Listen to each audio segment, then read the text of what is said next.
Who's being an influencer to your kids? Now, if you're on any form of social media, you will have been inundated with influencers wanting to connect or to be and do the next viral thing to get noticed. Or if you're smart, only leave your kids online when you're in earshot and they've been watching someone playing Minecraft. Sounds fun. But influencers are everywhere.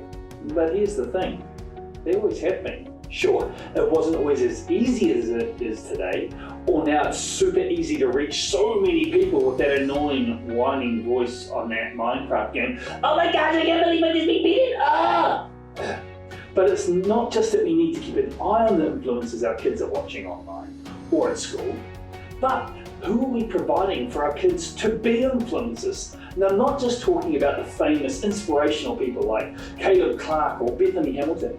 They're important and can be part of a package, but who do we have around our kids that are influencers?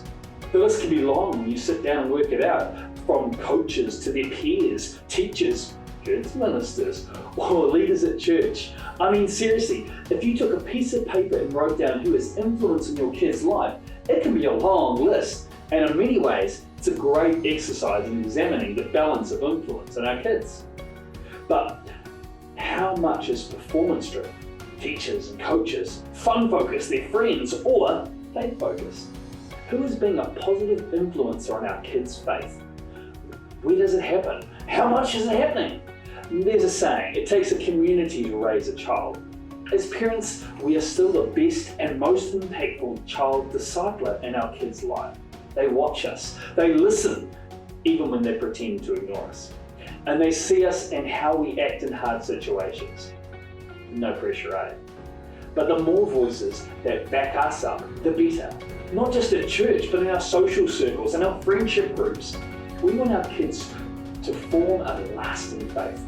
We should look at it like a restoration of a big high building. If you put up one big ladder to the top of that building, it's going to wobble and it's going to be nerve-wracking being so high looking straight down.